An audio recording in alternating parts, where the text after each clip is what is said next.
খবরদার রান্নার বদনাম করবেন না কখনো। রান্নার বদনাম করেন নাকি?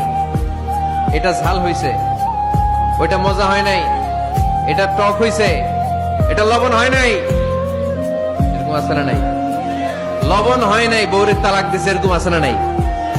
আহা, রান্না একটু ভালো হয় নাই, ঝাল হয়ে গেছে বেশি, বউরে মায়ের শুধু, এরকম ডাকাইতে আছে না নাই? মা আবা রাসূলুল্লাহ সাল্লাল্লাহু আলাইহি ওয়াসাল্লাম তুআমান ক্বাত্তু, আল্লাহর হাবিব সাল্লাল্লাহু আলাইহি ওয়াসাল্লাম কখনো কোন রান্নার বদনাম করতেন না। ইনিশতাহাহু আকালাহু, বুখারীর বর্ণনা। ভাল লাগলে খেতেন, ভাল লাগতেছে আরো খেতেন, আরো খেতেন। ওয়া ইন কারিহাহু তারাকা, ভালো না লাগলে রেখে দিতেন, ওর দিকে তাকাইতেন না। কিন্তু কখনো বলেন নাই লবণ হয় নাই, কখনো বলেন নাই ঝাল বেশি হয়েছে, কখনো বলেন নাই রান্নাটা মজা হয় নাই। সুবহানাল্লাহ পড়বেন না?